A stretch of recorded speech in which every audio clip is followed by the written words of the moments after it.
There are certain sequences in horror that affect moviegoers for years, even decades. With that in mind, horror veterans should be excited and maybe a little anxious to learn the genre has a whole new batch of defining moments thanks to 2024's stacked roster. Though several of these movies captivated the masses from beginning to end, one or two moments did something truly special. So with that in mind, I'm Ellie for What Culture, and here are the 10 best horror movie moments of 2024. Number 10. Facehugger Chase, Alien Romulus.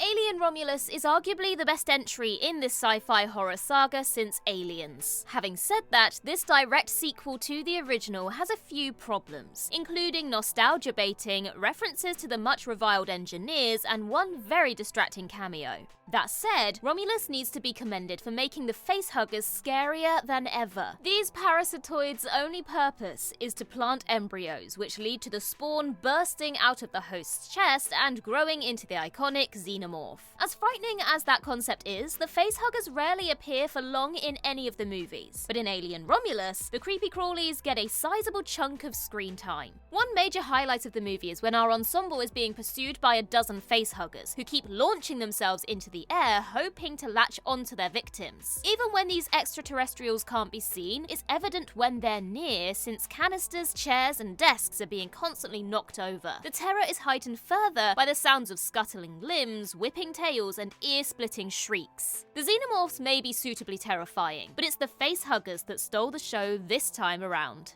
Number 9. It's not a mannequin, Oddity.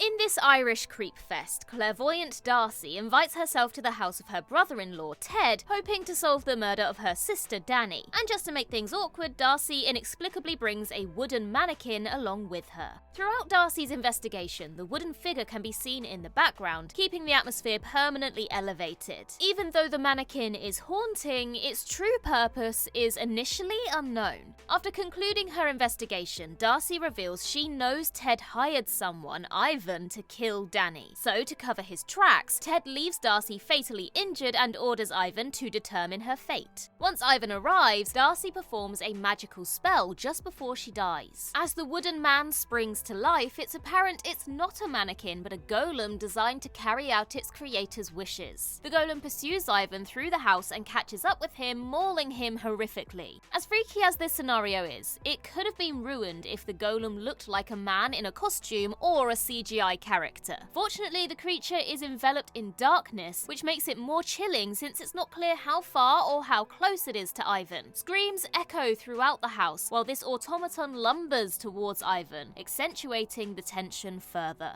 It was obvious the wooden figure would do something like this, but it was still petrifying to watch. Number 8. Aurora's Death in a Violent Nature. In a Violent Nature subverts the slasher subgenre by looking at the traditional killer chases teens through the forest formula through the lens of the antagonist. For most of the runtime, the action follows a recently resurrected maniac called Johnny, who will stop at nothing to retrieve his stolen locket. The picture may have some major pacing issues, but it's impossible to fault the kills. Subtle green screen and micro cuts are inserted while Johnny hacks off limbs and crushes heads, making these deaths look disturbingly authentic. However, it's how Aurora kicks the bucket that's sure to stick with audiences. While she's practicing yoga, Johnny rams his chained hook through Aurora's back, leaving her mortally wounded. Rather than leaving it at that, the mute killer punches his hand through until it comes out of her abdomen. Johnny then slams the hook into Aurora's skull before tugging on the chain, pushing her head through her stomach. As visceral as this whole sequence is, probably the most squeamish moment is a single shot of Aurora's vertebrae popping through her neck as her head collapses. Saying Aurora suffered a savage death doesn't do it justice. Her execution is so imaginatively gross, it feels more at home in Mortal Kombat than a slasher. Number 7. There is another, The First Omen.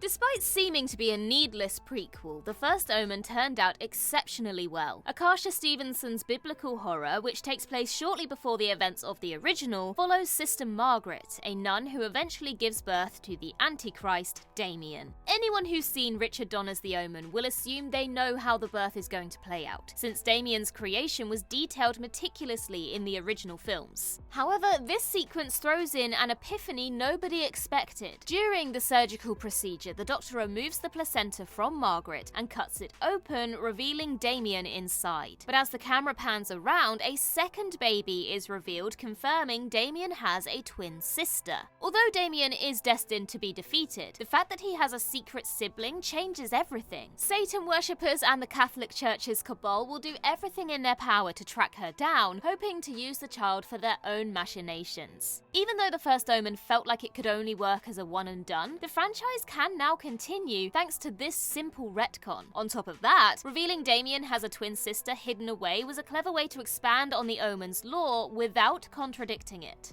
Number 6. The Fingernail, Arcadian.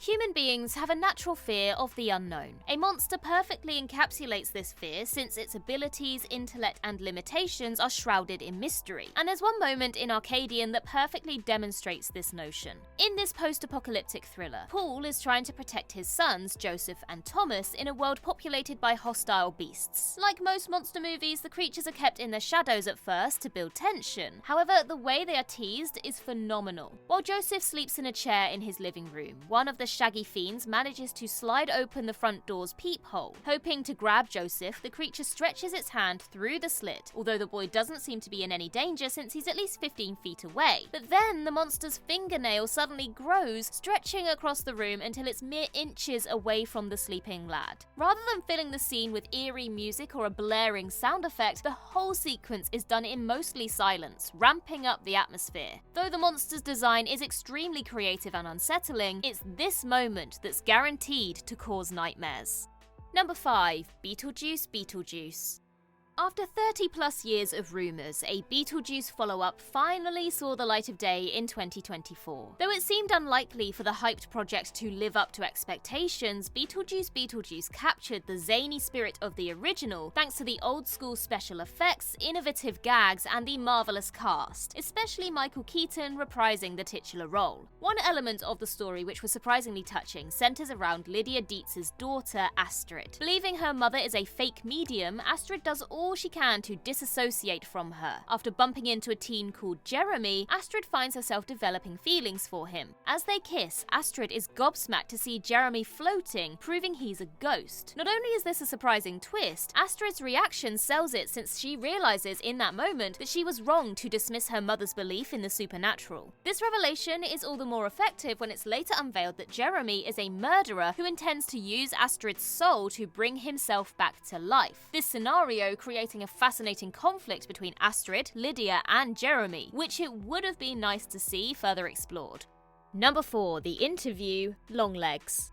Despite being a dramatic Oscar-winning star, Nicolas Cage is renowned for his larger-than-life performances. After portraying a plethora of crazed characters throughout his career, the face-off actor's shtick could become tiresome. However, Cage gave the performance of a lifetime in Osgood Perkins' Longlegs, where he portrays devil worshipper Dale Cobble. Cage's over-the-top antics are in full swing straight away, with his character maniacally screaming and singing in his early scenes. Making the character even more intriguing, Cobble's face is obscured for the first half of the film. It's only when he's arrested that Longlegs gives a clear shot of Cobble, highlighting that his face has been left heavily disfigured by botched plastic surgery. While being interviewed by the police, Cobble has a mesmerizing meltdown, tearfully singing happy birthday, yelling expletives, and sickly smooching to the camera while praising Satan. Just when it feels like things couldn't get more surreal, Cobble smashes his face into the table, caving his skull in. What makes the scene more thought-provoking is how Cobble doles out a bunch of crucial exposition, even if it's easy to dismiss everything he says as gibberish, since his manner is utterly deranged. For this reason, the interview is worth revisiting after watching Longlegs in its entirety, as it proves Cobble was giving the game away without anybody noticing. Number 3. Carmichael pleading for his life, Late Night with the Devil. In Late Night with the Devil, talk show host Jack Delroy becomes increasingly frustrated by his flagging ratings. Hoping to win back his audience, Jack interviews Lily, a teenager who claims to be possessed by a demon called Mr. Wriggles. To cover all sides of the story, Delroy invites professional debunker Carmichael Haig onto the episode. Having no belief whatsoever in the supernatural, Haig emphasizes that he'll offer $100,000 to anyone who can prove the existence of ghosts, demons, or psychic psychic powers. Even though Late Night with the Devil is filled with a myriad of spine-tingling scenes, arguably the most memorable moment is also the funniest one. During the climax, Mr. Wriggles wriggles its way out of Lily and uses its demonic abilities to kill June, the parapsychologist helping Lily. As Wriggles turns its attention to Carmichael, he's lost for words, realizing he was wrong to dismiss the paranormal. In a last-ditch effort to save his life, Carmichael whips out the $100,000 check, pathetically offering it to the devilish fiend. Unimpressed, Wriggles incinerates the skeptic, reducing him to ash. Carmichael may have been an arrogant know-it-all, but at least he acknowledged he was wrong before meeting his maker. Number 2. The Birth, Immaculate. In the second movie of this year involving a pregnant nun, Sister Cecilia discovers she's with child despite being a virgin in Immaculate. Initially dubbed as a miracle, Cecilia suspects the baby growing inside her is anything but divine. Sure enough, she learns her convent leader has impregnated her with Jesus Christ's DNA, hoping to create a new Messiah. After disposing of said leader and escaping from the convent, Cecilia realizes the baby is coming. With nobody around to help, Cecilia has no choice but to perform the delivery herself, and it is unbearable to watch. The camera focuses on Cecilia's bloodied face throughout this 3-minute unbroken shot, with her straining in agony and spitting blood as she pushes the child out through pure force. The baby itself remains off screen, but it's safe to assume it's malformed based on its inhumane cries and Cecilia's horrified expression. After ripping through the umbilical cord with her teeth, Cecilia picks up a large rock and crushes her offspring with it. Although the horrific scene could have been more brutal if the baby and its death were depicted, the filmmakers wisely chose to focus on Cecilia, highlighting her physical and emotional turmoil. Number 1. Monstro Elicisu, The Substance. The Substance revolves around aging celeb Elizabeth Sparkle, who's grown frustrated by her dwindling career. Hoping to get her old life back, she takes a serum known as the Substance that creates a young clone of herself called Sue. But after Elizabeth dies, Sue's body starts breaking down since she needs the host stabilizer fluid to survive. Out of desperation, Sue uses the Substance on herself, hoping to create a better clone. Since it's been repeatedly emphasized the Substance was designed to be used once, it goes without saying that something terrible is going to happen. And yet nobody is ready for what's to come. As Sue's clone emerges, the camera is from her point of view, so her appearance can't be seen at first, building the anticipation. When the clone's clone finally looks in the mirror, she's revealed to be a malformed grotesquerie composed of contorted limbs. The sickening reveal is accompanied by a deafening sound which guarantees one hell of a jump scare. That first glimpse of this creature, known as Monstro Elicisu, is most effective because it only appears for half a second, so it's unclear at first what we just witnessed. As horrifying as this abomination looks, probably the most unnerving detail is how the head of the original Elizabeth is fused to Elicisu's back, her facial expression frozen in a permanent and silent scream. Although there are plenty of haunting images after this, nothing hits with the same impact as Monstro Elicisu's money shot.